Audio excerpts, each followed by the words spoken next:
여러분 안녕하십니까? 이가혁 라이브 이가혁입니다. 윤석열 전 대통령 체포방해 등 혐의 결심 공판에서 특검이 징역 10년을 구형했습니다.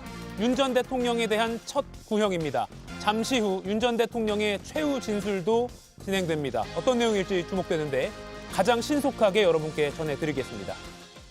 정청래 민주당 대표가 취임 후 첫 기자회견을 열었습니다. 김병기 원내대표의 각종 비위 의혹에 대해 이 사태를 매우 심각하게 지켜보고 있다며 사과했습니다.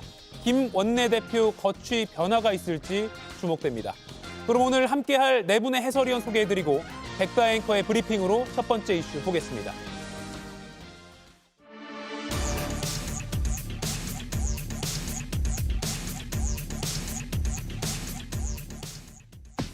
피고인에게 징역 10년을 선고함이 타당합니다.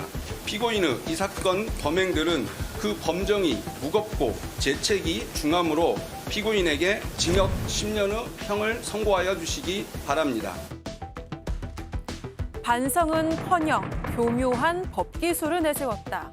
내란 특검 윤석열 전 대통령의 체포방해 혐의 등에 대해서 징역 10년을 구형했습니다. 특검의 구형 의견이 이어지는 동안 윤 전 대통령은 실론을 뜨고 정면을 응시하는 모습이었는데요. 피고인 측은 마지막까지도 계엄 정당화에 힘을 쏟았습니다. 윤석열 대통령은 심각한 민주당의 횡포를 알리는 메시지 계엄에 이르게 되었던 것입니다. 피고인인 윤석열 대통령에 대한 탄핵소추안은 12월 14일 통과되었고 대통령에 대한 탄핵 이후 국무총리 한덕수에 대해서도 탄핵소추가 완료되게 됩니다. 예, 변호인 오전 재판은 여기까지 하겠습니다. 비상계엄 관련 4개 형사 사건 중 첫 구형을 받은 윤 전 대통령. 잠시 후 최후 진술에 나섭니다. 예, 보통 구형은 선고가 아니라 검찰 측, 특검이 재판부에 이런 처벌을 내려달라라고 요청하는 것이기 때문에 그렇게 뉴스의 중심이 되지 않는 경우도 있는데요.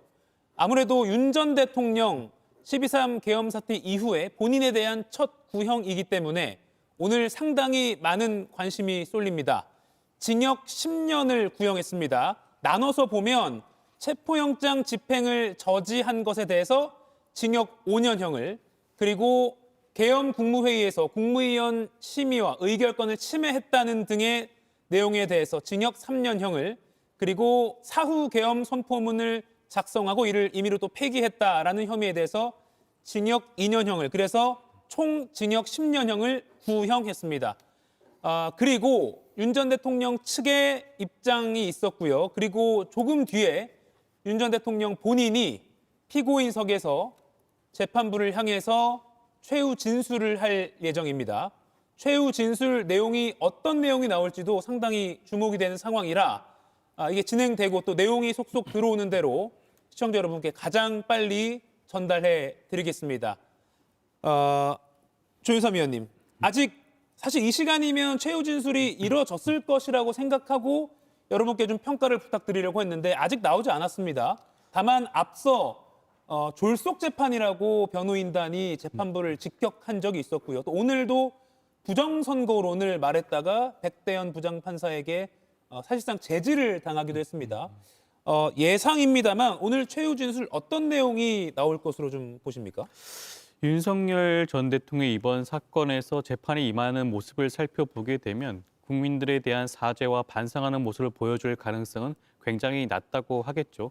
범죄 혐의에 대해서 줄곧 부인하는 취지로 그런 재판을 진행해 왔지 않겠습니까? 예. 지난 2월 25일이었나요? 그때 있었던 탄핵 사건과 관련돼서 있는 최후 진술에서도 77쪽에 이르는 장대한 많은 양의 그런 최후 진술을 준비했음에도 불구하고 단 한 차례도 국민들에 대한 사과의 모습을 보여주지 못했습니다. 저는 그러한 모습이 이번 첫 번째 있을 특검팀이 기소한 형사사건의 최후 진술에도 다시 한번 재현되지 않을 거라는 가능성이 굉장히 높아 보인다고 하겠고요. 그러한 모습에 대해서 아마 많은 국민들이 더 이상 더없이 더 실망할 가능성이 높지 않을까 하는 생각이 듭니다. 윤석열 전 대통령 어찌되었건 간에 한때 우리나라를 대표했던 대통령 아니었겠습니까? 전직 대통령으로서 최소한의 그러한 모습을 보여줘야 함에도 불구하고 그런 모습을 전혀 보여주지 못했다. 이번 형사 사건에서조차 본인의 책임을 회피하고 오히려 다른 부하들에게 모든 책임을 전가하는 그러한 모습을 여실히 보여주지 않았습니까? 이런 모습에서 아마 많은 국민들이 참담함을 느끼지 않을까 싶습니다. 예, 오늘 오전에 징역 10년형에 처해달라라고 특검은 재판부에 요청했습니다. 구형을 했습니다. 송영훈 의원님, 잠시 후면 최후 진술이 진행될 것 같습니다. 어떤 내용으로 예상하십니까? 이미 윤 전 대통령은 지난 2월 25일에 헌법재판소에서 피청구인으로서 67분에 걸쳐서 최후 진술을 했었죠. 예. 그 당시에 최후 진술의 내용을 간추리면 크게 세 가지였습니다. 첫째, 본인의 입장을 피력하면서 계엄은 결국 정당한 것이었다라는 얘기를 한 것이고요. 그리고 계엄 국무회의도 절차적인 하자가 없었다. 그리고 탄핵 소추로 인해서 상당한 사회적 혼란이 있었음에도 불구하고 본인이 직무에 복귀하면은 개헌을 추진하겠다. 이런 이야기를 했었습니다. 예. 그런 윤 전 대통령의 최후 진술 전례에 비춰봤을 때 저는 오늘 형사재판에서도 계엄에 대한 어떤 진정성 있는 사과와 반성의 메시지가 나오기는 매우 기대하기 어렵겠다. 이렇게 예상하고 있습니다. 예. 그리고 특히 계엄 국무회의의 그 절차적 정당성 여부가 재판 결과와 밀접하게 연관되어 있는 그런 사건이기 때문에 당시 국무회의가 절차적 하자가 없었다고 하는 종래의 주장을 되풀이할 것으로 보이는데 만약 정말로 그런 골자로 최후 진술이 이루어진다면 우리 국민들로서는 또 한 번 윤 전 대통령에 대한 깊은 실망을 금할 수 없게 되지 않을까 해서 참 안타까운 마음이 듭니다. 예, 김진욱 의원님, 민주당의 입법 독재를 윤 전 변호인 측이 오늘 오전에도 주장을 했습니다. 이럴 때 저희가 개전의 정이 없다 이렇게들 얘기들 하잖아요. 그 얘기는 뭐냐면 처음부터 끝까지 반성은 없고 궤변으로 일관할 때 우리가 개전의 정이 없다 이런 표현도 좀 씁니다. 그런데 오늘 지금 좀 전에 말씀 주셨습니다만 윤석열 피고인 측의 주장은 결국은 계엄은 정당했다라는 것을 계속해서 주장하는 것이고 그 주장을 통해서 오늘 여러 가지 혐의점에 대해서도 모두 무죄를 주장하려고 하는 그런 모습을 보이는데 이것에 대해서 과연 국민들께서 얼마나 동의하실 수 있는지 모르겠다는 말씀 드리고요. 얼마 전에 윤석열 피고인이 통닭 예산을 삭감, 어떻게 그것만 그렇게 쏙쏙 골라서 삭감하느냐라는 예. 식으로 민주당의 예산 삭감 그리고 입법 추진인 이런 부분들에 대해서 비판적으로 얘기를 했는데 사실상 그 얘기도 거짓이었다라는 것이 밝혀지지 않았습니까? 작년도 정부의 국방비 예산안을 보면 기본 급식비가 물가 상승률을 전혀 반영하지 않은 채 4년 동안, 3년 동안 그 동결된 상태가 있었고요. 또 영내에 있는 병사들의 간식비는 4,000원이던 게 오히려 3,000원으로 줄었고, 그리고 국군의 날, 설날, 추석 특식비도 아예 일괄 삭제되는, 그래서 예산 삭감이 윤석열 정부 내에서 이루어진 부분, 그 예산 수립 단계부터 그렇게 했다면 본인이 예산을 삭감해서 본인이 계엄을 할 수밖에 없었다라는 궤변에 이르게 되는데 예. 이런 상황들을 지금 국민들께서 목도하고 계시다 이렇게 보고 있습니다. 예. 이건 제가 짧게 말씀 좀 드리고 넘어갔으면 합니다. 그 윤 전 대통령이 계엄의 정당성을 강변하면서 이른바 통닭 언급한 발언, 그건 대단히 부적절합니다. 그런데 그 부적절한 것이 계엄을 합리화하려고 해서만 부적절한 것이 아니라 본인이 대통령으로 재임 중일 때 그 정부의 정치적 레거시마저 전부 다 떠내려가게 하는 것이어서 부적절한 것입니다. 방금 우리 김진욱 위원님께서 말씀하신 것처럼 윤 전 대통령의 발언으로 인해서 당시의 사병들의 처우가 실제 개선된 것도 이렇게 왜곡되고 있거든요. 윤 전 대통령이 2022년 5월에 취임할 때 우리나라 병장 월급이 67만 6,100원이었습니다. 본인이 퇴임할 때는 병장 월급이 155만 원으로 올랐거든요. 거기다가 군인들이 적금을 들면은 국가가 똑같은 금액만큼 넣어주는 것이 있지 않습니까? 그 금액까지 합하면 실질적인 수령액이 월 205만 원까지 올랐습니다. 그것을 본인이 대통령으로 재임 중일 때 그 정부에서 한 것인데 엉뚱한 통닭 발언으로 그 유산까지 모두 다 떠내려가게 만든 겁니다. 예. 그래서 부적절하다라는 말씀을 좀 드리고 넘어가겠습니다. 예. 뭐 실제 모든 예산이 삭감된 것도 아니고 또 여야가 합의해서 좀 늦춰진 것도 있고 그런 사실관계가 있는데 오히려 윤 전 대통령의 어찌 보면 좀 황당하리만한 통닭 예산 발언 때문에 보수 정권이 내걸었던 그 가치, 국방력 강화 뭐 이런 것도 오히려 또 폄훼되는 그런 결과를 낳았다 이렇게 송 의원께서 설명했습니다. 김윤영 의원님, 오늘까지도 법정에서 부정선거 이야기가 나왔어요. 지금 다른 거는 최소한 뭐 불법 야당의 탄핵 소추안 남발이라든지 예산 삭감 같은 경우는 최소한 저희가 어떻게라도 말할 수 있는, 적어도 말할 수 있는 논리도 있고 저희가 좀 토론의 부분이 분명히 있습니다. 그러니까 헌법재판소에서도 윤석열 전 대통령 그 파면 결정문에도 보면 당시 야당, 즉 민주당의 탄핵 남발과 예산 삭감에 대해서는 윤석열 전 대통령이 충분히 어려움을 느낄 수 있었다라고 판단하는 근거가 될 수 있다는 말도 했거든요. 그런데 부정선거 관련돼서 저렇게 언급을, 그것도 공개적인 저런 재판장에서 해버리면 앞으로 어떤 얘기를 더 해야 될지 저는 좀 감이 안 잡힙니다. 솔직히 얘기해서 예. 우리 선거가 어떻게 보면 민주주의를 근간인데 이 뿌리째 흔드는 거거든요. 부정선거가 있다고 얘기해버린 순간 과연 우리가 민주주의를 왜 해야 되는가라는 근원적인 질문까지 가야 되고, 선거는 왜 하는가라는 질문도 해야 되는 겁니다. 윤석열 전 대통령 측에서 부정선거를 주장을 하면 할수록 더 본인의 주장에 대해서, 그리고 본인이 아까 송영훈 변호사님께서 말씀하셨지 않습니까? 윤 전 대통령이 모든 걸 다 잘못한 건 아니지만 그 유산까지 다 내려갈 수밖에 없는 상황을 스스로 만들고 있다는 점을 말씀드리겠습니다. 예, 오늘 윤석열 전 대통령 12.3 비상계엄 사태 이후에 본인에 대한 사건 첫 결심 공판이었습니다. 윤 전 대통령에 대해서 총 징역 10년형을 구형했고요. 지금 저희가 화면 좌측으로 보여드리는 것처럼 5년, 3년, 2년 합쳐서 특검은 징역 10년이 필요하다라고 재판부에 요청했습니다. 여러 절차가 지나서 곧 있으면 윤 전 대통령 본인이 피고인석에서 최후 진술을 할 예정입니다.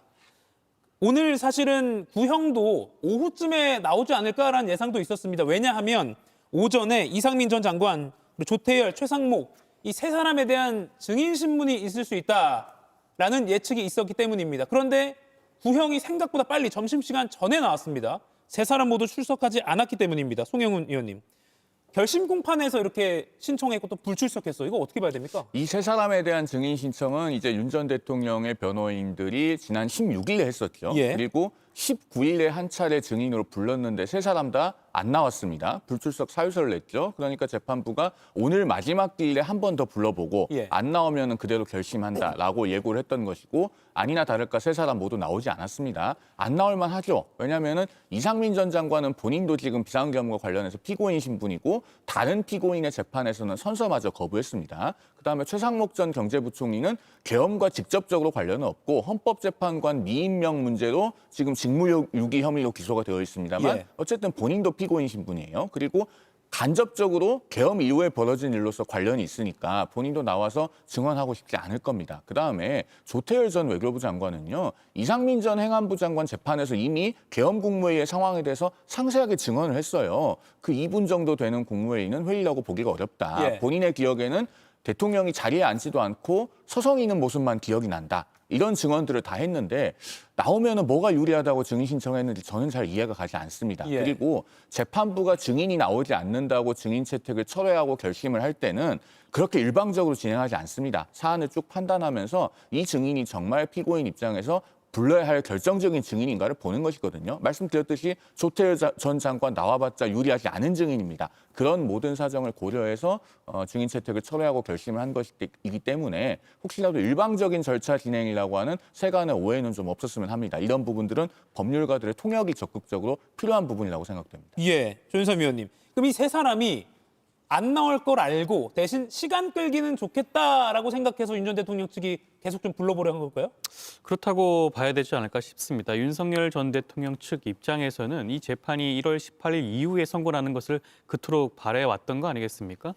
구속 기간이 만료되는 그 시점 이후에 선고되기를 재판부에 직접적으로 요청하기도 했었죠. 내란 우두머리 사건의 그런 결과를 지켜보자고 백대현 부장판사에 요청을 했음에도 불구하고 그런 부분들이 받아들여지지 않은 그런 사정이 있지 않겠습니까? 아마 이번 증인 신청도 본인들에게 유리할 것 하나 없는 그런 진행 상황임에도 불구하고 사실상 시간 끌기용으로 3명에 대한 증인 신청을 한 것으로 보여지고요. 앞서도 설명하셨지만 당연히 출석하지 않을 것으로 예상을 했을 겁니다. 재판부 역시 마찬가지로 출석을 하지 않더라도 이 재판을 마무리하고 판결문을 작성하고 선고하는데 크게 지장이 없다라고 판단했기 때문에 윤석열 전 대통령 측의 요청을 더 이상 받아들이지 않고 종결한 것이 아닌가라는 생각이 듭니다. 예. 지금 윤석열 전 대통령 관련 재판 크게 보면 4가지 갈래인데요. 오늘 특검이 구형한 즉 결심 공판은 마지막 네 번째 체포방해 혐의 관련 재판입니다. 그리고 절차에 따라서 잠시 후면 윤 전 대통령이 최후 진술을 할 예정입니다. 왜 뭐 10년밖에 안 됐어? 그렇게 내란 혐의가 있는데? 라고 생각하시는 일부 시청자분들도 있을 수 있는데 그 사건은 내란 우두머리 혐의, 지기현 재판부가 하고 있는 사건이고요. 여러 가지 재판 중에 오늘은 마지막 네 번째로 저희가 나열한 체포방해 혐의 사건의 재판 1심 마무리 단계 재판이라는 것 다시 한번 안내해 드립니다. 그리고 윤석열 전 대통령 측은 우리가 신청한 이 3명의 증인들 안 나왔다. 한 번 더 해야 된다라는 취지로 주장했지만 백대현 재판장은 지난 기일에 우리가 오늘도 안 나오면 그대로 종료한다고 하지 않았느냐. 더 이상 관련한 의견은 듣지 않겠다라고 칼같이 정리를 하는 그런 장면도 있었습니다. 자, 그러면 특검의 구형 내용을 좀 더 집중적으로 짚어보겠습니다. 오늘 내란 특검은 약 34분가량 윤 전 대통령의 혐의를 설명한 후에 징역 10년형을 구형했습니다. 구형 전에 박억수 특검보는 윤 전 대통령의 태도를 강도 높게 비판했습니다. 중대한 범죄임에도 피고인은 본건 범행에 대해 대수롭지 않은 듯한 태도를 보이며 이런 정도의 행위로 대통령을 구속하는 것은 유치하다고까지 주장하고 있습니다. 본인의 범행에 대해 부끄러워하고 반성하기는커녕 그 불법성을 애써 감추기에 급급한 모습만을 보이고 있습니다. 교묘한 법 기술을 내세워 처벌을 면해보려는 시도만 하고 있습니다. 국민들은 큰 상처를 입었습니다. 그럼에도 피고인은 개전의 정이 전혀 보이지 않습니다. 피고인에게 징역 10년을 선고함이 타당합니다. 예, 교묘한 법 기술을 내세웠다 등등으로 이 사안에 대한 자체에 대한 비판도 했지만요. 34분 전체 동안요. 그런데 이 태도에 대한 비판도 포함을 시켰습니다. 김진욱 위원님, 교묘한 법 기술, 뭐 앞서 재판부를 향해서 졸속 재판이다라는 지적도 하기도 했고요. 뭐 이런 게 좀 감안된 것 같습니다. 이제 지금 이 윤석열 피고인이 이 재판뿐만 아니라 내란 재판과 관련을 해서 거기서도 마찬가지인데 여러 가지 법 기술을 쓰고 있습니다. 제일 첫 번째가 재판에 본인이 스스로 불출석하는 그런 것들을 썼죠. 또 이 재판에 들어오기 전에 체포 적부심, 그리고 체포 적부심이 기각되자 또 거기에 항소합니다. 그런데 법에는 이 체포 적부심에 대한 항소 절차 자체가 없어요. 그리고 구속 적부심 신청하죠. 보석 신청하죠. 그래서 결국은 재판을 지연하고 재판을 계속해서 끌고 오랫동안 끌고 나가려고 하는, 그래서 이 선고 자체도 1월 16일 날 예정이 되어 있습니다만 예. 그 이후에 해달라, 본인의 1월 18일 날 구속이 만료되는 이후까지 넘기면서 본인이 그 불구속 상태에서 재판을 받기 위한 여러 가지 다양한 꼼수적 기술들을 사용했다. 그런 것들이 지금 이 재판을 바라볼 때 이 태도가 굉장히 그 본인들이 알고 있는 최대의 이 법적 지식을 기술로서 사용해서 이 꼼수들을 이어가고 있는데 이런 부분들에 대해서 지적한 것이라고 보여지고요.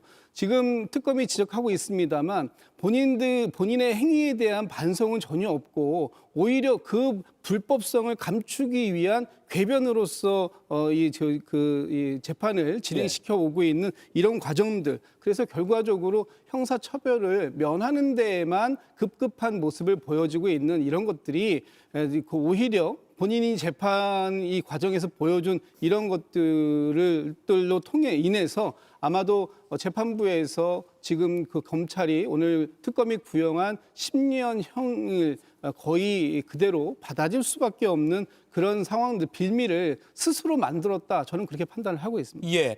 그리고 오늘 특검이 양형 의견을 밝힐 때 윤 전 대통령이 피고인석에 앉아서 마주보고 앉은 것이죠. 헛웃음을 짓기도 했다고 합니다. 헛웃음 하니까 김건희 씨도 최근에 자신의 결심 공판에서 최후 진술을 하다가 헛웃음을 지었다고 해서 태도 논란이 있었는데 김민영 위원님, 헛웃음 어떻게 보세요? 저는 김건희 씨의 헛웃음과 윤석열 전 대통령의 헛웃음은 좀 다르다고 봅니다. 윤석열 전 대통령은 아마 본인의 지지층들을 향해서 저 헛웃음을 보였을 겁니다. 특검이 지금 가지고 있는 수사라든지 지금 일련의 수사 과정에 있어서 본인이 되게 핍박받고 억압받고 있다. 즉 정치투쟁의 일환으로서 저런 특검의 부당한 수사를 알리기 위해서 저는 헛웃음을 보였다고 저는 생각을 하고요. 더 나아가서 이번 재판의 결과에 대한 포석도 미리 예단했다고 저는 봅니다. 이 재판 결과가 어떻게 나오든 간에 본인은 부당한 수사에 의해서 부당하게 기소되었고 부당한 판결을 받았다는 걸 미리 사전에 지휘층에게 보내는 게 아니었나 저는 그렇게 봤었습니다. 예. 그간의 체포 방해, 체포 저지 지난 1월입니다. 그러니까 작년이 아니라 올 1월입니다. 오늘같이 추웠던 날씨로 기억하는데요. 새해가 되자마자 1월 서울 한남동 관저 앞에 상당히 혼란스러웠죠. 뭐 여러 가지 발언들도 오갔고 지금 보시는 것처럼 저희도 특보로 계속 전해드렸지만 누가 들어가고 대치하고 갑자기 처음 보는 뭐 중무장 차량이 돌아다니고 뭐 이런 서울 한복판에서 있을 수 있는 일인가 싶은 아주 진기한 처음 보는 장면들이 국민들께 실시간으로 이렇게 전달됐습니다. 혐의별로 구형량을 좀 짚어보겠습니다. 전체 총 징역 10년 중에 체포영장 집행 저지가 징역 5년형입니다.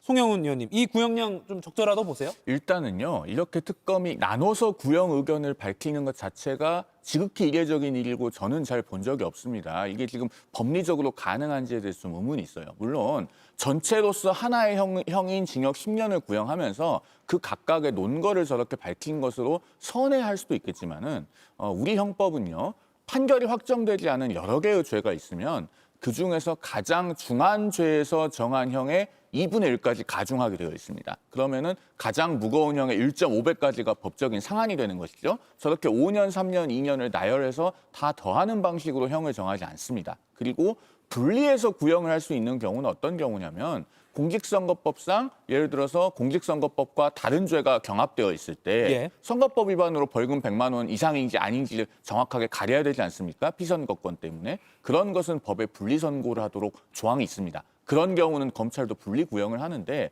저렇게 10년의 근거를 5년, 3년, 2년으로 나눠서 그래서 합해서 10년이다. 저렇게 밝히는 것을 제가 본 적이 없어서요. 오늘 오후 내내 저것에 대해서 많은 의문이 있었습니다. 예. 이렇다 할 명확한 근거가 설명되지는 않은 것 같은데 제가 봤을 때는 저런 방식으로 구형의 근거를 설명하는 것이 법리적으로 타당한지에 대해서는 좀 의문이 있어요. 또는 국민들에게 좀 이해가 편하도록 저렇게 구분해서 설명한 것 아닐까요? 물론 그럴 수는 있는데 예. 각각의 범죄에 대해서 죄질이 나쁘다라고 하는 것을 특검이 어필하는 것으로도 충분하거든요. 그리고 좀 더 법률가다운 설명을 하려고 했다면 이런 것도 있습니다. 형법 135조에 보면은요.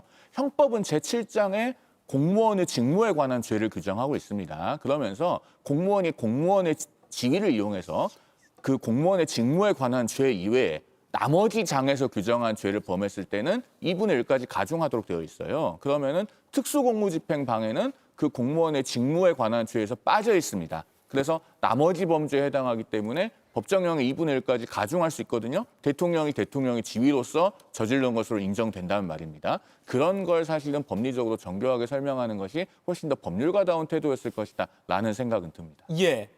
지금 법정 취재 기자에 따르면 조금 전 윤석열 전 대통령이 최후 진술을 시작했다고 합니다. 자신의 체포 방해 혐의 등에 대한 특검의 구형, 또 그간의 재판 과정에 대한 입장을 밝힐 것으로 보입니다. 12.3 계엄 자체에 대한 입장, 또 현 정치권 상황에 대한 입장 등등 어떤 입장이 포함될지는 좀 지켜봐야 할 것 같습니다. 또 분량이 어느 정도가 될지, 시간은 어느 정도 할애할지도 지켜봐야 할 것 같습니다. 조금 전 윤석열 전 대통령이 피고인서 기사 최후 진술을 시작했습니다. 내용이 들어오는 대로 속속 또 전해드리겠습니다.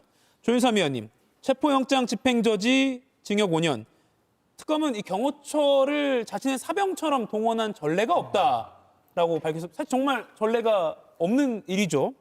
양형 기준보다 좀 무겁다라고 봐야 됩니까? 어떻게 평가하세요? 양형 기준으로 살펴보게 되면 5년보다는 조금 더 낮게 설정할 수가 있겠죠. 1년에서 4년 정도로 보통을 보긴 하는데 이것에 대해서 징역 5년을 구형했다고 한다면 양형 기준보다 높게 했다. 특검팀 입장에서는 이것이 단순한 체포 방해 정도가 아니라고 본 겁니다. 경호원들은 국가 공무원이라고 할 수가 있죠. 국가 공무원들을 사실상 사병화해서 본인에 대한 적법한 체포 압수영장을 집행을 저지하길 용도로 사병화처럼 사용한 거 아니겠습니까? 그 부분에 대해서 엄중한 책임을 물어야 한다. 이것은 단순한 범죄가 아니라 중대한 범죄라고 특검팀 입장에서는 본 것으로 보여지고요. 예. 이러한 내용들을 구형량에 담은 것이 아닌가라는 생각이 듭니다. 예. 네 가지 재판이라고 저희가 확인한다면 오늘은 내란 사건 재판이 아니라 체포 방해 혐의 재판입니다. 그에 대한 결심 공판이 지금 이제 막바지 과정이고요. 조금 전에 전해드린 대로 오후 5시 32분쯤 윤석열 전 대통령이 최후 진술을 시작했습니다. 얼마나 할지 어떤 내용이 나올지 현장에서 전해지는 대로 또 생생하게 전해드리겠습니다.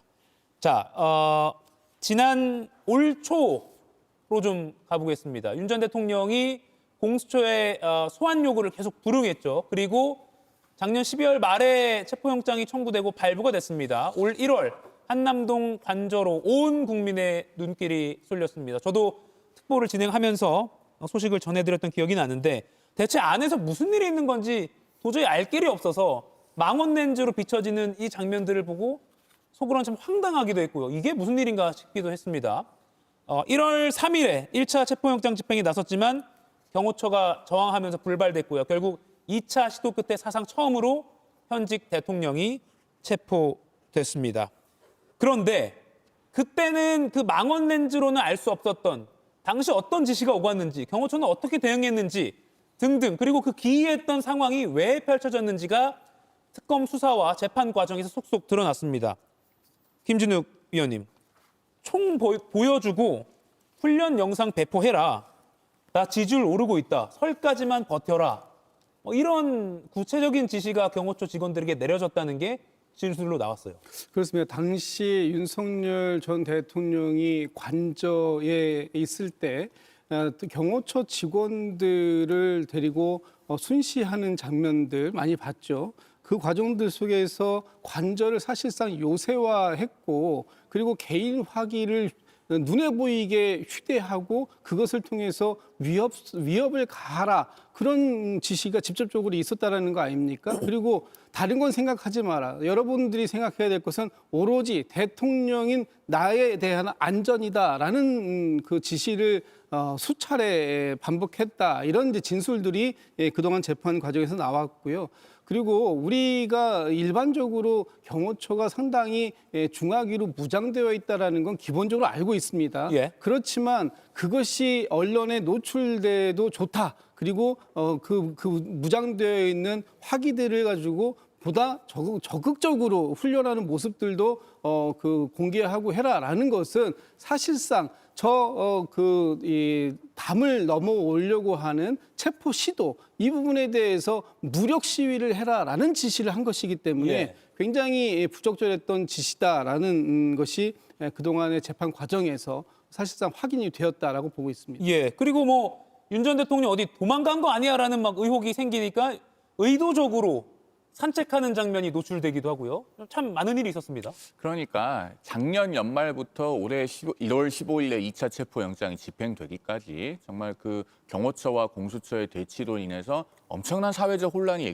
야기되지 않았습니까? 예. 그것을 끊어낼 책무는 윤 전 대통령 본인에게 있었던 것입니다. 그리고 여러 가지 재판 과정에서 드러난 사실들을 차치하고 보더라도 대통령 경호처라고 하는 곳이 대통령의 의사에 반해서 어떤 경호를 한다는 것은 있을 수가 없는 일입니다. 그렇기 때문에 당시에 벌어진 모든 사회적 혼란에 대한 최종적인 책임은 윤 전 대통령에게 귀속될 수밖에 없어요. 그러면은 적어도 이 재판 과정에서 여기에 대한 책임을 통감하고 본인이 국민들께 사죄드리는 그런 자세 그리고 정확한 그 사과의 표명이 있었어야 됩니다. 그런 것이 지금까지도 결여되었기 때문에 우리가 이 방송을 통해서 이 재판에 관해서 중점적으로 다루고 있는 것이 아닌가 하는 생각마저 듭니다. 예, 윤 전 대통령 측은 공수처가 대통령 직무 정지 상태였던 자신에 대한 체포를 할 권한이 없다라고 헌재 심판을 요청하기도 했고 헌재가 지난달에 각하를 하기도 했습니다. 김민영 의원님. 그런데 또 1월 그 기억을 되살려 보면요. 아침 일찍 국민의힘 의원들 40명 정도가 앞에 모여서 스크럼을 짜기도 했습니다. 그러니까 당시 시점으로 돌아가 보면 예. 국민의힘 의원들 역시도 공수처의 수사 범위에 대해서 공수처가 과연 내란 범죄에 대해서 수사 건이 있느냐라는 의무심을 가졌었고 더 나아가서 공수처가 영장을 받는 과정에서 관할 법원이 아닌 서부지법에서 받았기 때문에 저런 문제점을 제기하면서 저는 행위를 했었습니다. 물론 저 행위가 정당했다고는 보지 않지만 당시 시점에서는 충분히 의문 제기를 할 수도 있었고 저는 정치적 행위를 했다고 저는 생각을 합니다. 정치인이 정치적 행위를 한 것에 대해서는 당연히 책임을 져야 되는 겁니다. 그 책임에 대해서는 법률적 책임이 될 수도 있지만 더 나아가서 다음번에 있을 선거라든지 이런 것에서 유권자에서 선거를 받을 수도 있다고 저는 생각을 합니다. 한 가지 당부드리고 싶은 말씀이 있는 것은 공수처라는 조직 자체가 굉장히 어떻게 보면 민주당에서 급하게 만들어진 조직이지 않습니까? 그 과정에서 수사 범위가 모호했던 부분이 분명히 있었습니다. 그런데 민주당은 지금 아직 현재 시점에서도 법률안을 만드는 과정에서 굉장히 좀 급하게 만들고 졸속적으로 만드는 게 굉장히 많거든요. 반면교사할 부분이 분명히 전 있다고 생각을 합니다. 민주당에서도 분명히 이 점에 대해서는 한번 심사숙고할 필요가 있다 생각을 들고요.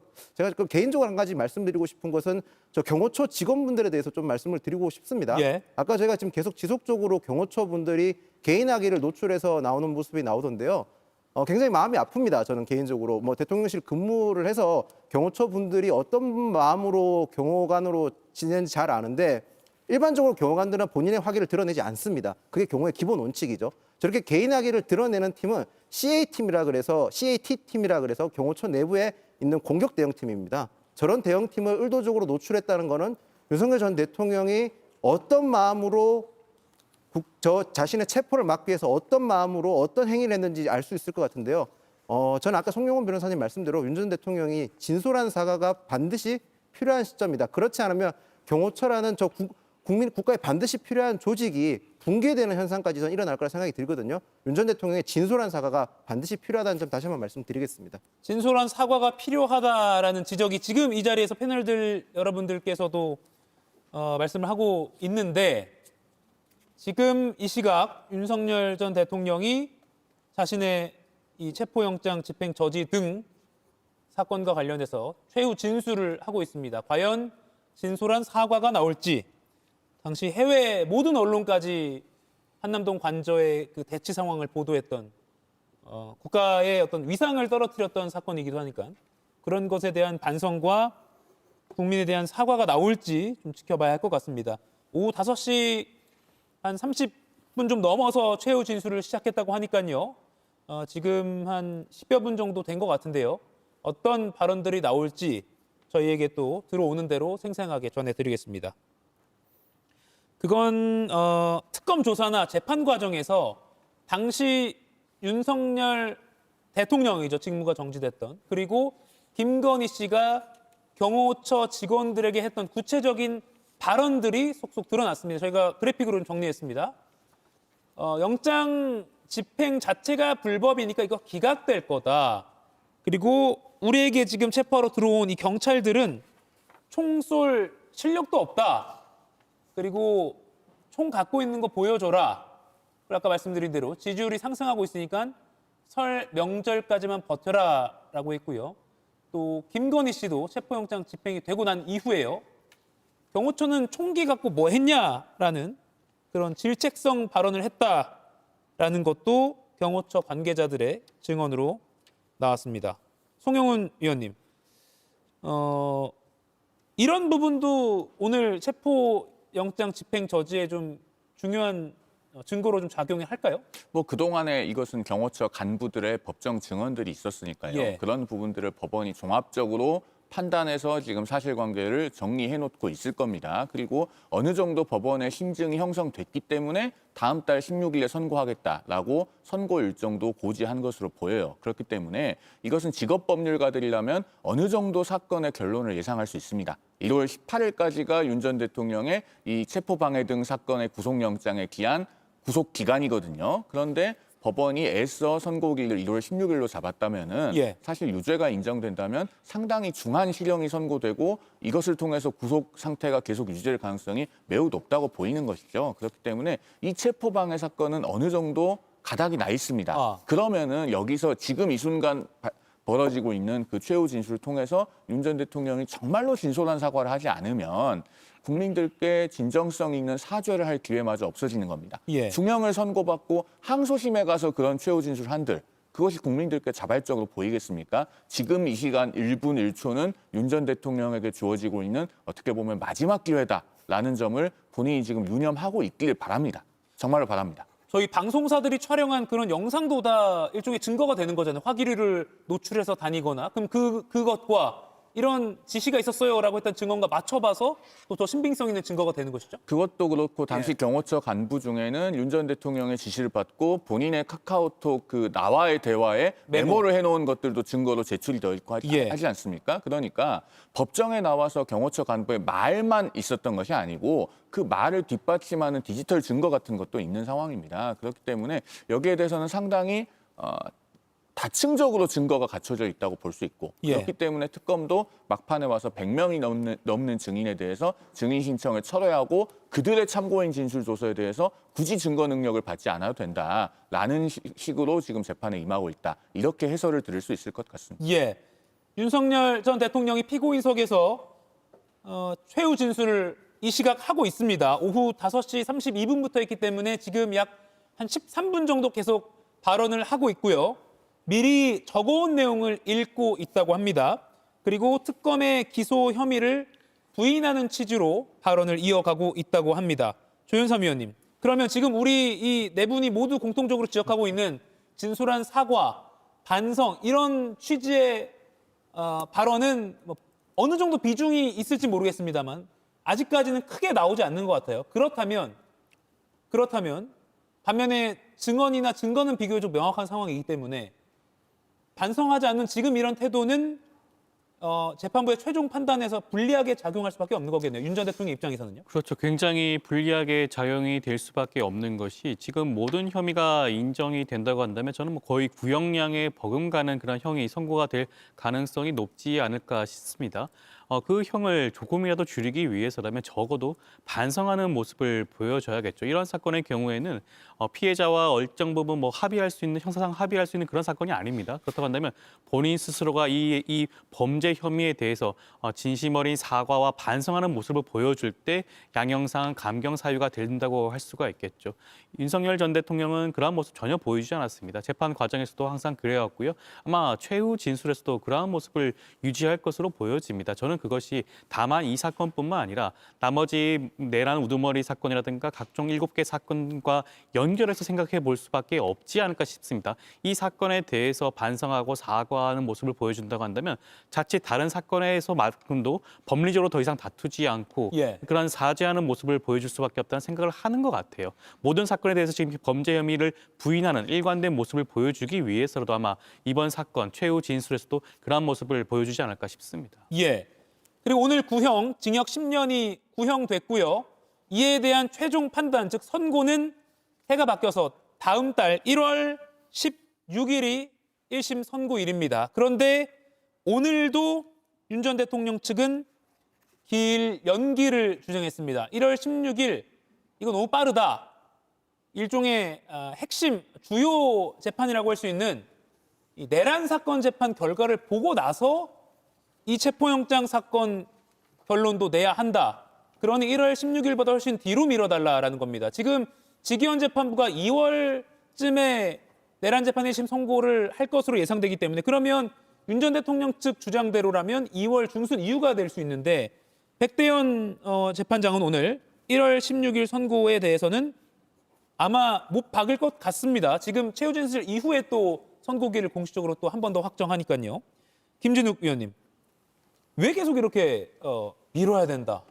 제가 아까 한번 말씀을 드렸습니다만 지금 윤석열 피고인에 대한 구속 기한이 1월 18일까지입니다. 그렇기 때문에 만약에 1월 16일 날 선고가 이루어지지 않는다면 구속 기간이 집행 끝나는 상황 속에서 그 구속이 풀려서 이제 그 불구속 상태에서 재판을 받을 수 있는 길도 열릴 수 있는 것이다라는 지금 생각을 갖고 있는 것 같습니다.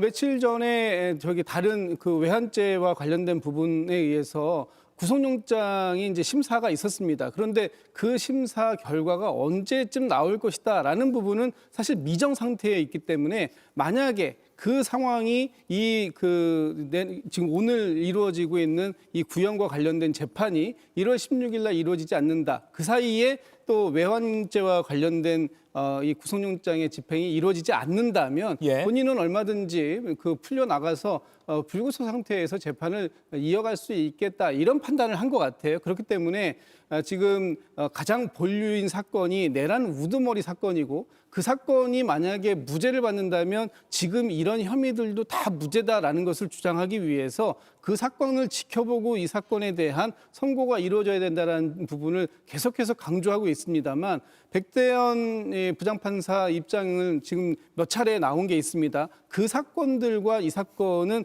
같이 판단할 상황은 아니다. 이 사건은 독립적으로 개별적으로 판단해도 된다라고 지금 생각을 하고 있는 것이기 때문에 아마 이 최후 진술이 끝나고 재판부가 선고 기일을 지정을 할 텐데 예. 그때 어떤 특정한 단서를 달 수는 있겠습니다만 그런 특정한 상황이 발생하지 않는다면 1월 16일 선고는 가급적 이루어질 것 같다라는 생각이 들고 있습니다. 예. 지금 윤석열 전 대통령 최후 진술 내용이 속속 저희에게도 들어와 있습니다. 보통 이제 일어서서 하게 되잖아요. 근데 일어서서 할까요? 앉아서 할까요? 라고 윤 전 대통령이 물으니까 재판장이 길게 할 거면 앉아서 하라라고 해서 다시 앉아서 발언을 이어가고 있다고 합니다. 주요 내용을 보면 내란 사건과 떼기 어려운 사건이다. 이 체포 방해 사건이요. 거대 야당이 국회를 지배했다. 취임 초부터 국정 발목을 잡았다라는 주장을 했다고 합니다. 결국 탄핵 심판 때 했던 당시 야당, 그러니까 민주당의 국회 폭거 등을 알리기 위한 계엄이었다부터 이 최후 진술을 시작하는 것 같습니다. 그 논리 위에서 계속해서 체포 저지까지 정당성을 주장하는 방향으로 이어가고 있는 것으로 보입니다. 계엄은 야당 때문이고 여기서 야당은 당시 야당, 즉 민주당입니다. 국민들을 깨우기 위한 것이다라는 발언도 했다고 합니다. 계몽령 주장을 그대로 이어가고 있습니다. 지금 약 20분 정도 최후 진술 발언을 이어가고 있습니다. 지금 계속 발언이 나오고 있습니다. 송영훈 의원님, 1월 16일 1심 선고 기일이 변동될 가능성은 없다고 봐야겠죠? 거의 없다고 봅니다. 예. 물론 드물게는 재판부가 판결문을 쓰다가 미처 정확하게 정리하지 못한 쟁점이 있다거나 혹은 당사자의 주장이 불분명한 것이 있어서 다시 변론을 재개해서 더 묻고 답하는 과정을 거쳐야 된다고 판단하면 변론을 재개하기도 합니다. 예. 그러나 이 사건 같은 경우는 워낙에 사회적인 주목을 받고 있는 사건이고 그래서 재판부가 한 길 한 길 진행하는 과정에서도 면밀하게 놓치는 요소가 없도록 그렇게 진행을 해왔을 것으로 보이고 더더군다나 구속기간 이내에 그 선고를 하는 것의 의미에 대해서도 재판부가 이미 잘 알고 있는 것으로 보이고 예. 또 그 특검법에 있는 633 규정은 강행 규정이 아니고 훈시 규정이긴 합니다만은 법원이 그것을 적극적으로 지키겠다고 하는 의지를 보이고 있기 때문에 제가 봤을 때는 이 선고기일이 변동될 가능성은 거의 없을 것으로 봅니다. 예.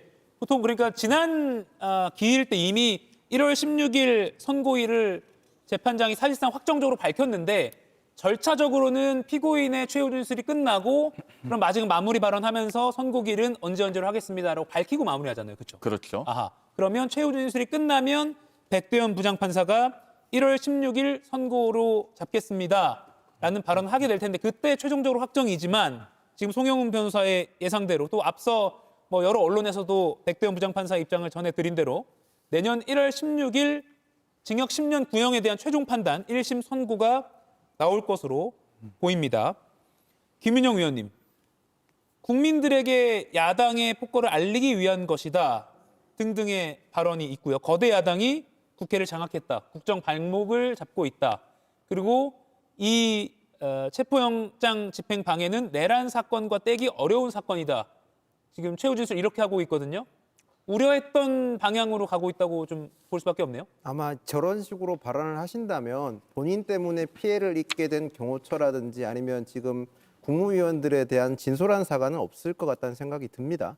어떻게 보면 국가에 반드시 필요한 경호처가 국민적 신뢰가 다 떨어진 상황이고 사실 경호처의 존재 여부마저도 지금 문제가 된 적 논란이 있었지 않습니까? 그런 경호처의 사병화까지 된 상황에서 어떤 진솔한 사과가 전혀 없다면 대통령으로서 국가의 조직에 대해서 저런 식으로 만들었다는 것에 대한 책임에 대해서는 자유롭지 못할 것 같습니다. 더 나아가서 윤석열 전 대통령은 재판을 임하는 과정에서는 정치적 메시지만 내고 재판에 대한 진지하게 임하지는 않는 것 같습니다. 보통 재판의 과정에서는 뭐 증거라든지 아니면 증인을 통해서 앞세워서 본인의 무죄를 주장해야 되는데 그런 건 전혀 저는 확인하지 못했고 지속적으로 정치적 메시지만 내던지고 있는데요.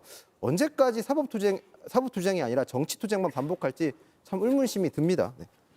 그리고 윤 전 대통령이 제왕적인 대통령이라는 건 없다.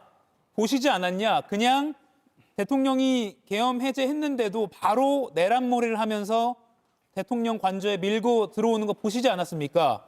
얼마나 대통령을 가볍게 생각하면 이리 하겠습니까? 라고 체포영장 집행에 대해서 제왕적 대통령이 없다.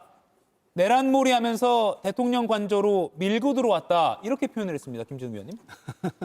지금 제왕적 대통령제라는 부분에 대한 어떤 담론을 제시하고 싶으신 모양인데 저는 지금 이 과정 속에서 대통령이 제왕적이냐 아니냐 이것은 아무런 의미가 없다고 봅니다. 대통령이 헌법을 위반했고 그 헌법을 위반한 것 때문에 법원이 정당하게 체포영장을 발부했다라고 한다면 그 부분에 대해서 협조해야 하는 것이 대통령으로서의 역할이지 대통령은 뭐 체포될 수 있는 상황이 아니다.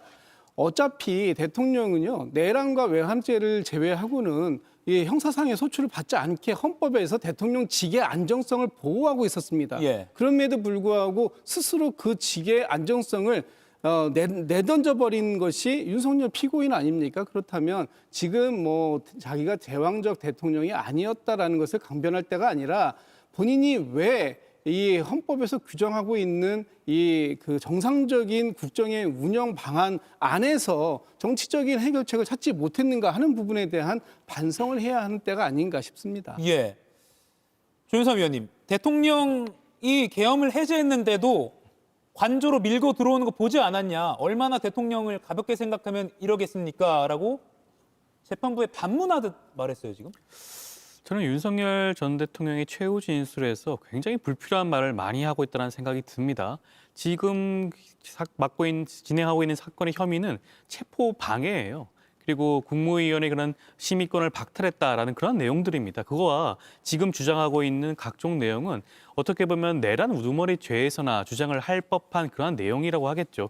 지금 백대현 부장판사가 이 사건을 진행하면서 공정하고 신속하게 진행하려고 노력을 많이 하신 것으로 알고 있는데 적어도 이번 최후 진술만큼은 전혀 불필요한 진술에 대해서는 분명한 제재가 필요하지 않을까 싶습니다. 이런 불필요한 진술을 이렇게 장시간 동안 듣고 있을 필요가 있을까 싶습니다. 이 사건과 직접적인 연결성이 있는 그러한 내용을 진술을 해야겠죠. 일반적인 형사 사건의 경우에는 만약 이런 진술을 한다라고 한다면 재판장이 즉각적으로 제지를 합니다. 지금 사건과 관련성이 있는 말만 하세요라고 제지를 할 수밖에 없는데 이 사건의 경우에는 그렇지 않은 것으로 보여져요. 마지막 기회라고 생각을 하고 윤석열 전 대통령에게 할 수 있는 발언의 기회를 주는 것으로 보여지는데 저는 굉장히 부적절한 게 아닌가 싶습니다. 송영훈 의원님, 최대한 재판부에 뭐 선처를 호소한다거나 또는 이러이러한 점을 해량해 주십시오, 이해해 주십시오라고 하는 톤으로 하는 게 전 최후 진술이라고 보통은 알고 있는데 글쎄요, 이 지금 최후 진술은 지지자들에게 지지자라고 생각하는 것 같기도 하고요. 재판부를 설득하기 위한 발언이라고 보기 좀 어렵지 않을까요? 그렇죠. 저런 최후 진술은 본인에게 불리한 진술이 될 겁니다. 우리가 미란다 원칙을 고지할 때 진술을 거부할 수 있다는 것을 알려주면서 불리한 진술은 유죄 증거로 사용될 수 있다. 이걸 고지하지 않습니까? 저런 최후 진술의 내용 중에서도 본인이 적법한 체포영장임에도 불구하고 그 영장의 적법성을 독자적으로 판단한 것이다. 라는 내용을 거기서부터 끌어낼 수 있다면 그것 역시 본인에게 불리하게 작용하는 것입니다. 그렇기 때문에 지금 윤 전 대통령의 일련의 최후 진술 내용들은 사법적인 절차에서 본인의 이익을 구하기보다는 결국은 법정을 정치투쟁의 장으로 활용하고 있다. 이렇게 보여지는 것인데 예. 우리 사회에서 이른바 윤어게인이라고 하는 목소리에 그 힘을 실어주시는 분들은 갈수록 눈에 띄게 줄어들고 있습니다. 특히나 이 재판의 과정에서 윤 전 대통령이 군인들에게 책임을 전가하거나 또 경호처 간부들에게 책임을 떠넘기거나 이런 과정들을 보면서 빠른 속도로 줄어들고 있거든요. 사실은 오늘 저런 진술도 그나마 우리 사회 일각에 남아있는 윤 전 대통령에게 일말의 연민이나마 갖고 있던 분들이 보시기에도 참 그 마땅치 않다는 생각이 드실 것이고 그로 인해서 그러한 그 흐름의 영향력도 더 빠르게 감소할 것이다. 저는 그렇게 예상합니다. 예, 오후 5시 32분부터 윤 전 대통령이 최후 진술을 하고 있습니다. 지금 약 한 20분 가까이 한 18분 정도 최후 진술하고 있고요. 미리 적어온 것을 앉은 채로 진술을 하고 있다고 합니다. 저희 프로그램 초반에 진솔한 사과와 반성이 나와야 한다. 이 시기에 나와야 한다라는 점을 네 분의 패널이 공통적으로 지적을 해주셨는데 지금 저희에게 속속 들어오는 윤 전 대통령의 최후 진술 내용을 보면 그와는 정반대로 가고 있습니다. 거대 야당이 지배하는 국회다. 헌정사 유례가 없다. 국민들에게 야당의 폭거를 알리기 위해서 계엄을 했다라는 지난 탄핵 심판 때 있었던 주장을 그대로 거의 반복하고 있고요. 공수처가 정당한 체포영장 집행을 한 것에 대해서는 계엄을 해제했는데도 밀고 들어오는 것 보지 않으셨냐라고 오히려 반문했습니다. 이러한 발언을 재판부가 어떻게 받아들일지 지금까지 확정된 것은 1월 16일 선고입니다. 특검이 구형한 징역 10년보다 또 높은 형량이 선고가 될지 등등 여러 가지 예측이 나옵니다. 20분 정도 최후 진술이 진행됐는데 최후 진술은 시간 제한은 없는 것이죠? 특별히 법에 명시적인 제한이 있지는 않습니다만 너무 길어지면은 재판장이 소송 지휘권을 통해서 적당하게 줄여달라고 요구할 수는 있습니다. 그러나 과거에 헌법재판소 탄핵 심판 때도 윤 전 대통령이 67분간 최종 진술을 했다고 제가 서두에 말씀드리지 않았습니까? 예. 그런 전례를 고려해 보더라도 아마 재판부가 마지막 기일이고 하니 웬만큼 충분히 발언하도록 보장해 줄 가능성이 높다. 그래서 계속 지금 최후 진술이 이어지고 있는 것으로 보인다. 이렇게 예. 말씀드리겠습니다. 오늘의 이 최후 진술도 현대사에 기록될 한 장면이 될 것 같습니다. 윤 전 대통령 12.3 계엄 사태 이후에 처음으로 본인 사건에 관한 형사재판 최후 진술을 하는 것이고요. 물론 핵심이라고 볼 수 있는 내란 사건은 아닙니다만 그와 연관된 계엄 사태와 연관된 체포 방해 등 사건에 대한 입장이 직접 나왔습니다. 그리고 말씀드린 대로 계몽령 주장을 반복하고 있는 그런 취지로 발언하고 있습니다. 이와 관련된 내용은요, 또 마수 토론에서 그리고 이어지는 뉴스룸 통해서 자세히 전해드리고요. 네 분간 여기서 인사드리고 저는 강성필 민주당 부대변인, 윤희석 전 국민의힘 선임 대변인과 마수 토론으로 이어가겠습니다. 네 분 고맙습니다.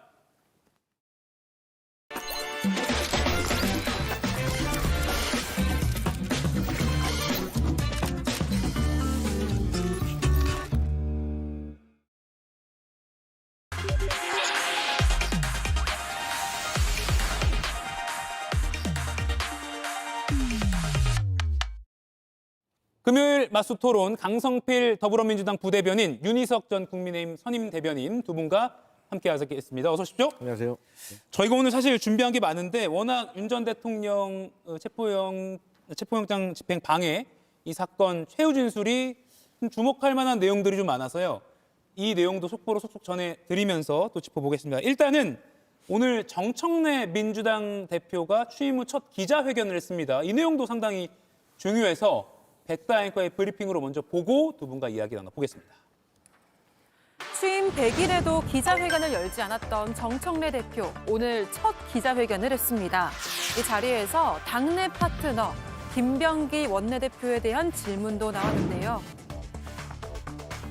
김병기 원내대표께서 저에게 전화를 하셨고 국민과 당원들께 송구하다는 취지로, 그리고 또 저에게도 송구하다는 취지로 말씀을 하셨습니다. 그리고 며칠 후 본인의 입장을 정리해서 발표하겠다라는 말도 했습니다.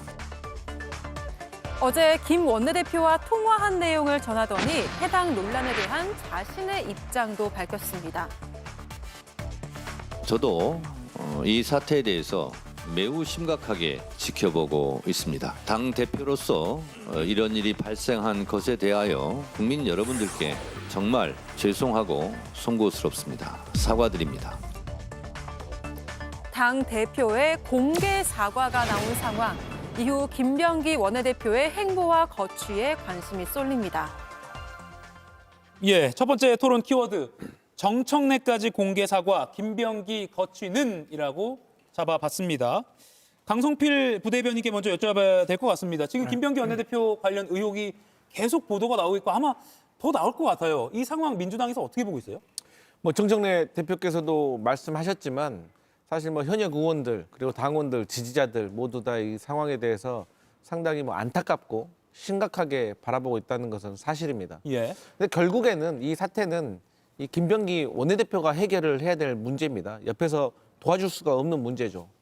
그래서 저는 이제 김병기 원내대표가 지금의 사안을 예. 조금 감정적으로 보고 있질 않나 그런 생각이 들더라고요. 지금의 논란은 두 가지입니다. 첫 번째로는 이 김병기 원내대표에게 제기된 뭐 공항이라든지 그다음에 병원이라든지 예. 뭐 여러 가지 이제 논란들이 있는데 이 논란에 대한 것이 하나고요. 두 번째는 김병기 원내대표가 제기하고 있는 전직 보좌관들에 대한 어떤 불법적인 내용에 예. 대한 의혹인 거거든요. 그런데 일단 제가 생각했을 때는 국민들은 김병기 원내대표는 여당의 원내대표이기 때문에 공인인 거예요. 공적인 영역에 있는 사람인 거예요. 그렇기 때문에 김병기 원내대표에게 제기되고 있는 이 의혹과 논란에 대해서 궁금해하고 있거든요. 예. 그리고 김병기 원내대표가 제기하고 있는 이 전직 보좌 직원들의 뭐 일종의 해코지 같은 이 내용들은 사실상 국민들이 그렇게 관심을 갖고 있지 않을 가능성이 높다. 예. 자칫 이런 상황에서 이 전직 보좌 직원들의 어떤 행태에 대해서 폭로가 이어진다고 하면 그게 정부적으로 판단을 했을 때도 김병기 원내대표로서는 억울할 수가 있겠지만 이 국민들이 봤을 때는 물타기로 느낄 수가 있기 때문에 지금의 김병기 원내대표가 해야 될 첫 번째는 일단 이런 상황을 만든 것에 대한 진솔하고 진정성 있는 사과. 예. 그리고 두 번째는 지금까지 제기된 의혹에 대해서 이건 이렇고 저건 저렇다. 사실은 사실이고 이거는 사실이 아니라 오해다라는 것을 밝히고 그 과정 속에서 또 사과해야 될 부분은 사과하고 차후에 또 책임질 부분은 책임지는 모습. 저는 그게 필요하다고 봅니다. 예.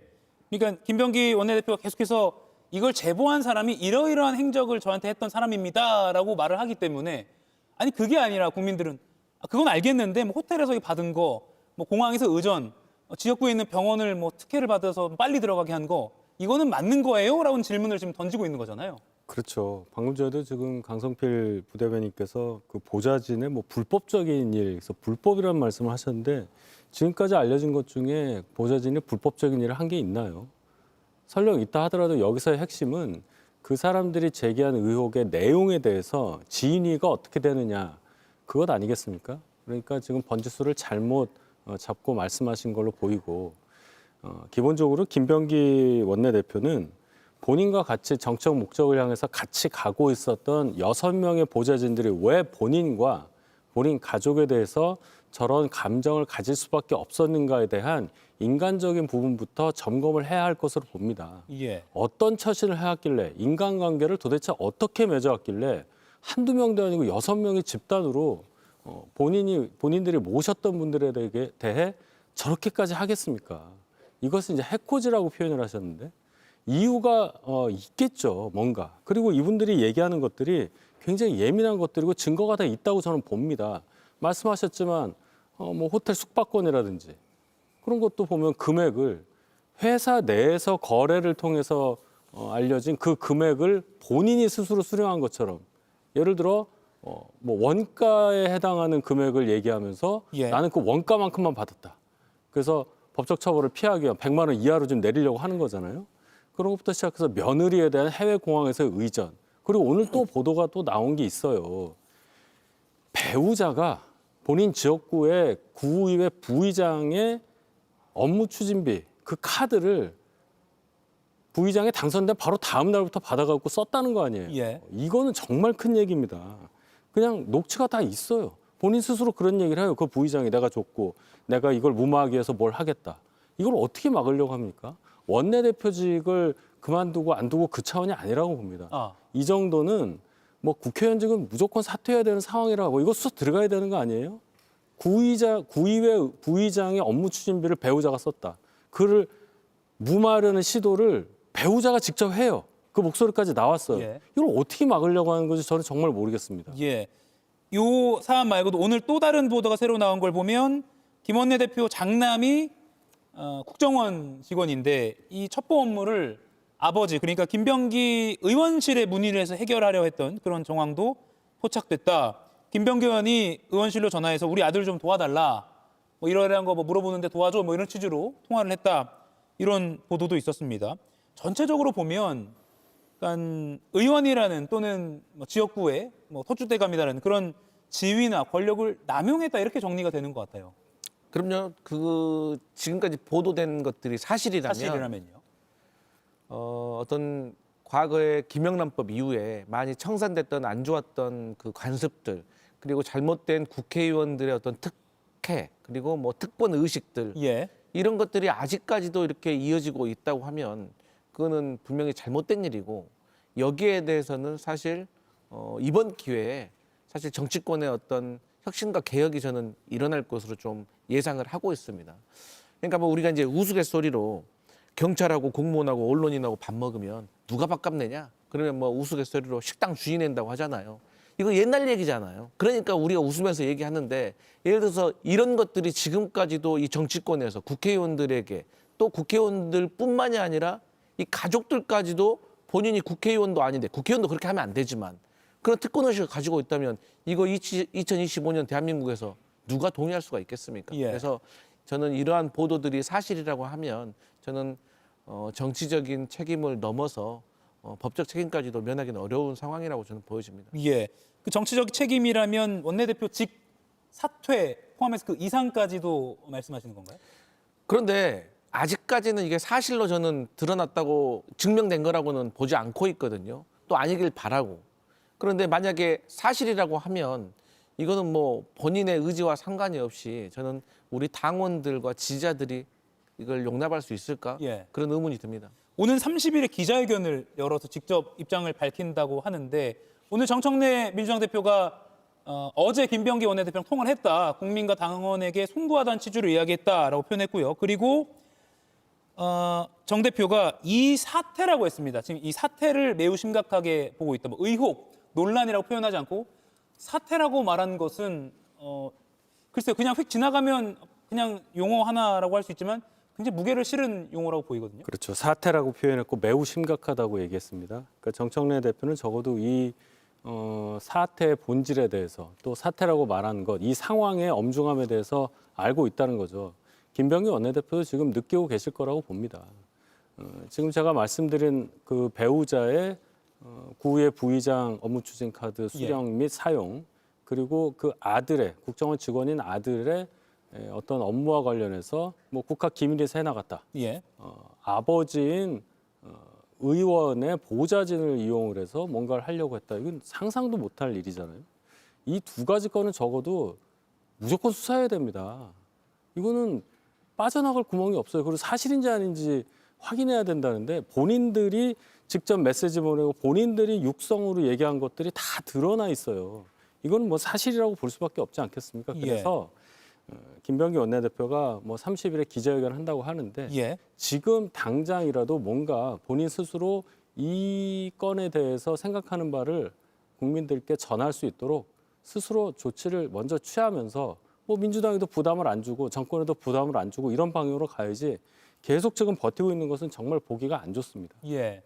오늘 장동혁 국민의힘 대표가요. 대통령실, 당대표, 원내대표 사이에 그러니까 민주당 내부를 말하는 겁니다. 보이지 않는 균열이 표면화되는 것이다. 즉 여당 내부의 어떤 권력 다툼이다. 또는 정청래 대표가 손절한 거다. 뭐 이런 분석을 하고 있거든요. 어떻게 보십니까? 뭐 일단 저희 민주당에서 이런 불편한 상황에 예. 대해서 뭐 장동혁 야당 대표가 뭐 지적할 수 있다고 저는 봅니다. 하지만 지적이 아니라 이런 음모론을 펼치는 것은 본인 걱정이나 좀 잘하시라. 저는 그런 말씀을 좀 드리고 싶어요. 지금 국민들이 생각했을 때 내부 권력 다툼이라고 한다고 하면 지금 민주당이 심합니까? 국민의힘이 심합니까?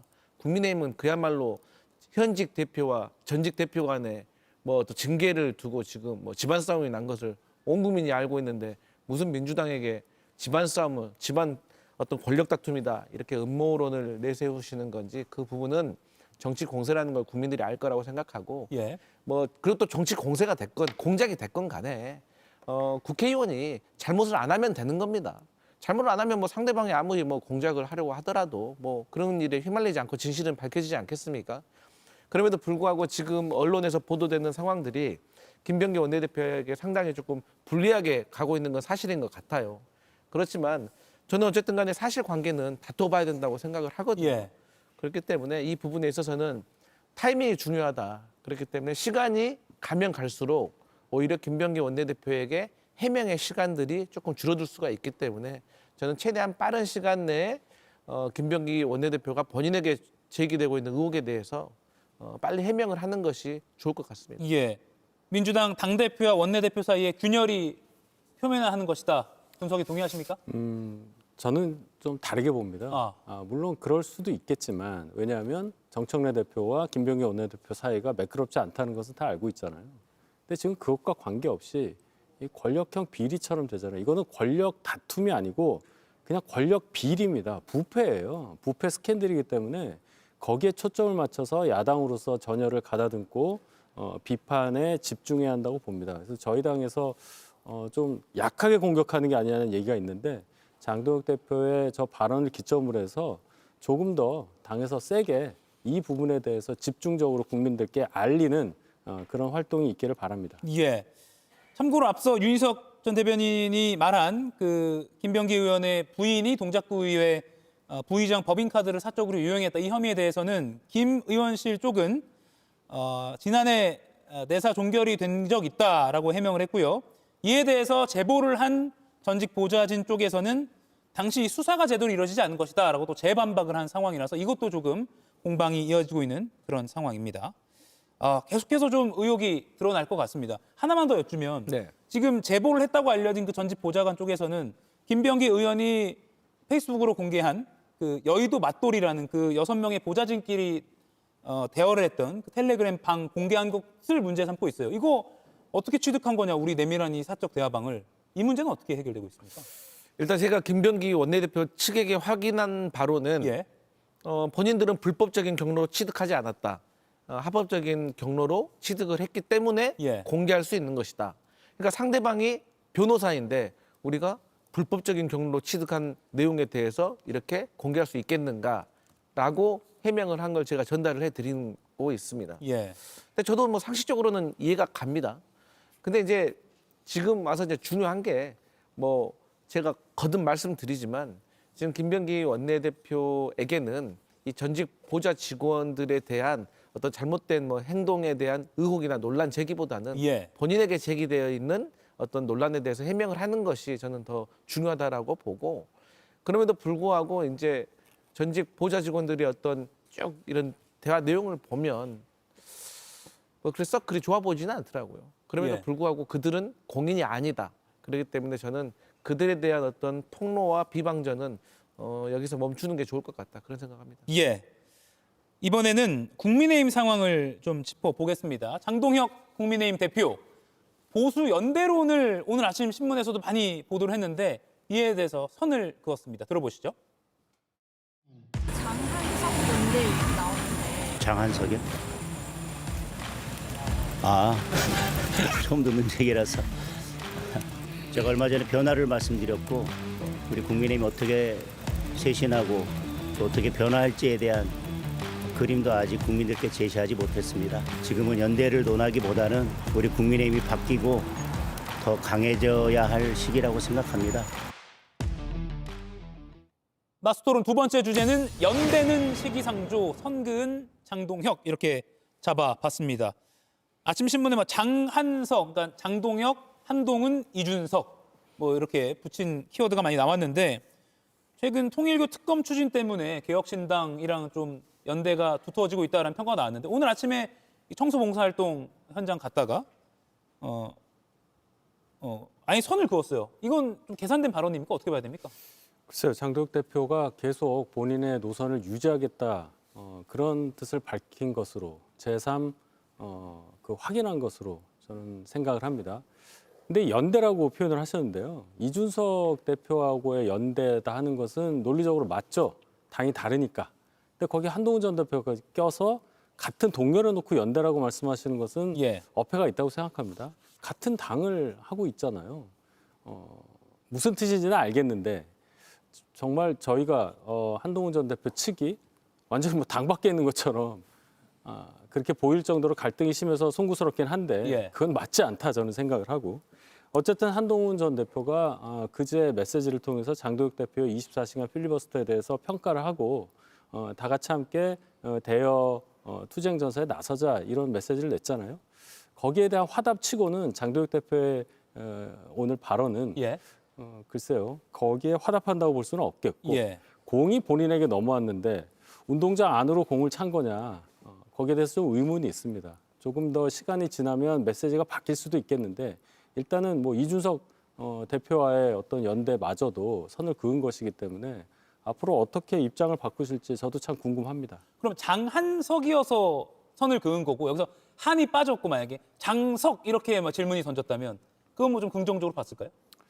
글쎄요. 그것도 그럼 콕 집어서 얘기를 했겠죠. 원내대표 차원의 어떤 교류를 언론이 확대해서 당대표까지 이제 확대하는 것 같은데 이준석 대표는 단식 같이 하자 이렇게 얘기했잖아요. 전혀 언급이 없습니다. 장도혁 대표가. 그러면 오늘 발언은 이준석 대표까지 포함해서 뭐 연대는 없다. 그리고 지금까지 생각했던 밝혀왔던 그런 노선으로 계속 가겠다. 강한 어떤 보수세 중에서도 강한 주장을 하고 있는 분들과 생각을 같이 하면서 가겠다. 이렇게 받아들일 수밖에 없겠습니다. 뭐 장한석 오늘 또 다른 신문에서는 장동석 한동동자 가운데를 써서요. 장동석 이렇게 이름 붙이기도 했습니다. 어떻게 보세요 이 연대? 과거 2011년부터 12년도에 저희 민주당에 이런 비슷한 연대설이 있었어요. 뭐였죠? 문안박 연대설. 그러니까 당원들에게 지지를 받고 있는 문재인 그리고 기존 정치권 밖에서 새 정치를 외치고 있는 안철수. 그리고 시민사회에서 떠오르고 있는 박원순. 이 세 명이 2007년 대선과 2008년 총선에 야권이 분열돼서 패배했던 것을 우리가 교훈 삼아서 이 세 명이 삼두마차가 이 야권을 끌고 가면 정권 교체할 수 있다라는 나름대로 문안박 연대설이 실제로 가시화되기도 했습니다. 근데 결국에는 안 됐어요. 그 이유가 뭐냐면 세 명 다 대통령을 꿈꾸고 있는 사람들이기 때문에 안 되는 겁니다. 그런데 그렇게 교집합을 두고 지금 국민의힘에 방금 말했던 뭐 장동석 이 연대를 본다면 이 세 명 다 보수의 지도자, 다음 대권에서 정권 교체를 이루려고 하는 보수 후보가 되고 싶어하는 분들인데 어떻게 연대가 잘 될 수가 있겠습니까? 그렇기 때문에 과거의 사례를 봤을 때도 지금 장동석 이 연대는 어렵고 사실 심리적으로는 장동혁 대표와 한동훈 전 대표는 이준석보다 더 멀리 있는 관계예요. 그리고 이 장동혁 대표와 그리고 이준석 대표도 왜 연대가 불가능하냐면 이게 지방선거를 두고 국민의힘으로서는 개혁신당하고 이 연대를 해가지고 얻을 게 없어요. 그래서 결정적으로 장동혁 대표는 제가 느끼기에는 서울시장 후보로 오세훈 현재 서울시장이 아니라 나경원 의원을 생각하는 것 같아요. 그런데 이준석 개혁신당 대표는 오세훈 지금 현재 서울시장하고 가까운 것 같아요. 그래서 저는 교집합이 없다. 그래서 애초에 성립이 불가능한 관계다. 그렇게 보여져요. 그러면 지난 24일에 한동훈 전 대표가 페이스북에 24시간 동안 그 필리버스터 장동혁 대표 노고 많으셨다. 그리고 함께 싸우고 지켜내야 할 때라고 해서 유화 제스처다. 뭐 1년 만에 장 대표를 직접 언급했다. 많이 언론에 나왔습니다. 근데 그에 대한 아까 말씀하신 대답치고는 선긋기였기 때문에 그럼 그 다음 한동훈 대표의 어떤 스텝이라고 할까요? 반응? 뭐로 예상하세요? 장도혁 대표가 공을 운동장 밖으로 찼다고 해서 한동훈 전 대표까지 그럴 이유는 없잖아요. 지금 저 메시지는 장도혁 대표에 대한 화해 메시지로도 해석될 만큼 운동장을 넓게 쓰자는 그런 어떤 품위 넓은 정치 그런 것을 보여주는 메시지라고 생각을 해요. 예. 전체적으로 뭐 더 세게 나가야 된다, 장 대표와 더 맞서야 된다라는 의견도 있지만 적어도 국민의힘의 구성원과 국민의힘을 걱정하는 분들의 마음속에는 누구의 주장이 옳고 그른 것을 떠나서 너무 지금 분열하고 있다. 그 양상이 너무 시끄럽고 혼란스럽다. 그러니까 안에서 제발 그러지 말고 대여 투쟁 전선에 함께 힘을 합쳐라 이런 목소리가 많아요. 예. 거기에 화답을 한 메시지라고 보고 장동혁 의원이 당 대표니까 또 그런 목소리를 대표로 받아서 거기에 상응하는 어떤 메시지라든지 조치를 지금 취해야 할 때가 아닌가 그런 지적이 많다는 말씀을 제가 전합니다. 예. 한동훈 대표의 유화 제스처. 장혁 대표가 그냥 이대로 빠이빠이인 겁니까? 저는 당연히 그렇게 할 걸로 봅니다. 예. 왜냐하면 원래 이제 야권 내에서는 주류와 비주류가 있잖아요. 근데 이제 주류 쪽에서는 당연히 비주류를 쳐내야지 본인들이 당권을 확실하게 잡고 리더십을 세워가지고 본인들이 어떤 리더십을 세워가면서 당을 운영해 나갈 수가 있는데 장동혁 대표로서는 한동훈 전 대표가 어떤 당에서 점점 세력이 커지는 게 좋겠습니까?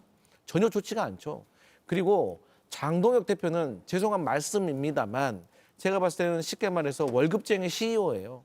그러니까 본인이 당에 어떤 지분을 많이 갖고 있지가 않아요. 그러니까 본인을 CEO로 만들어준 주주들이 한동훈 전 대표의 어떤 탈당이나 출당을 원하고 있을 거예요.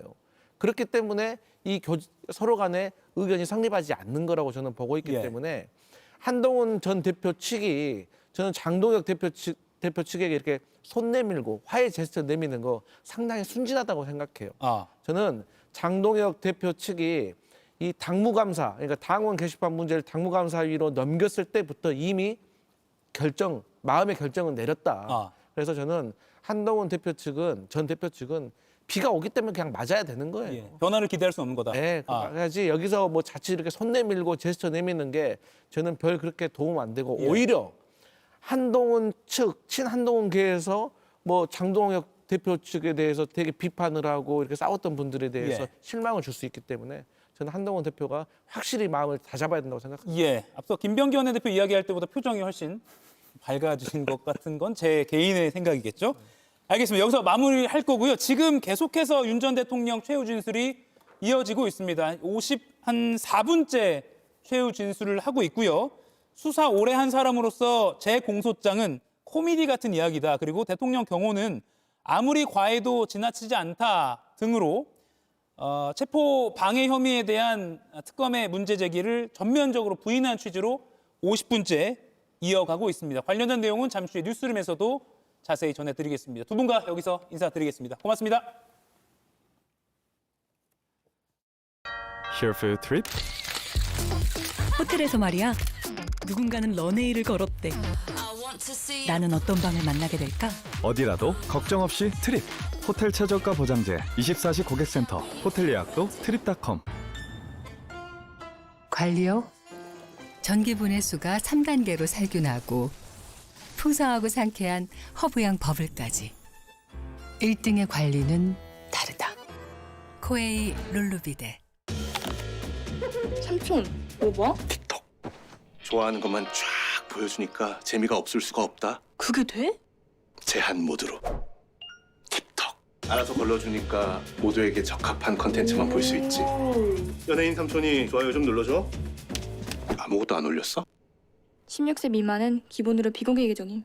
그래서 팔로우한 친구들끼리만 볼 수 있어. 너 정말 안전에 철저한 녀석이구나. 안심의 진심. 그날 서울 한남동 관저 앞은 내전 상황을 방불케 했습니다. 공수처와 경찰이 등장하자 대통령 경호처 직원들과 군인들이 막아섰습니다.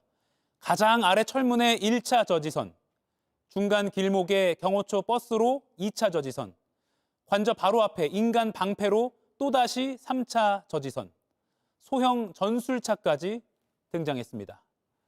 당시 어느 외신의 평가, 서울에서 극적인 드라마가 펼쳐지고 있다. 돌이켜보니 남미 어느 마약 조직 소탕 작전이나 수십 년 전 동유럽 어느 독재자 부부 체포가 떠오를 정도로 2025년 서울 한복판 장면이 맞는가 싶습니다. JTBC 등 언론사들은 망원 렌즈와 줌 기능을 동원해서 이 참담한 역사를 기록했고 국민들도 실시간으로 그 모습을 똑똑히 지켜봤습니다. 그리고 카메라 렌즈를 통해선 미처 알기 어려웠던 숨은 진실도 여러 증언으로 속속 드러났습니다. 나에 대한 지지율이 오르고 있으니 설 명절까지만 버텨라. 윤 전 대통령은 이런 말을 하며 당시 경호처 직원과 군인을 자신의 호위무사처럼 부리려 했습니다. 정당한 영장 집행을 대통령이란 지위를 이용해서 막아보려 했던 비루한 시도. 이제 법원이 이 일그러진 역사를 바로잡을 시간입니다. 오늘 한 컷이었습니다. 푹신한 매트리스로 바꿨다며. 맞아.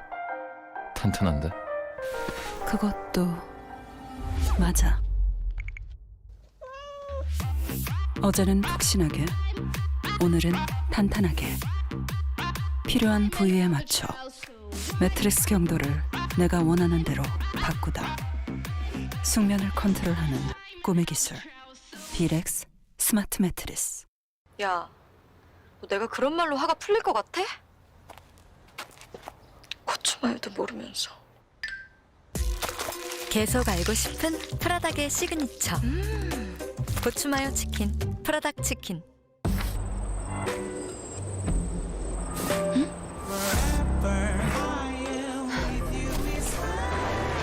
겨울이니까. 노르디스크 크리스탈 다운.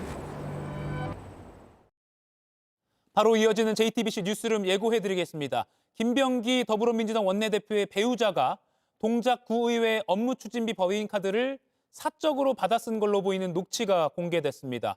김 원내대표는 국정원 직원인 아들의 업무까지 보좌진에게 맡겼다는 의혹도 제기됐습니다. 잠시 후 이 내용 뉴스룸에서 자세히 전해드리겠습니다. 이가혁 라이브 오늘 순서는 여기까지입니다. 저는 다음 주 월요일 오후 5시에 뵙겠습니다. 고맙습니다.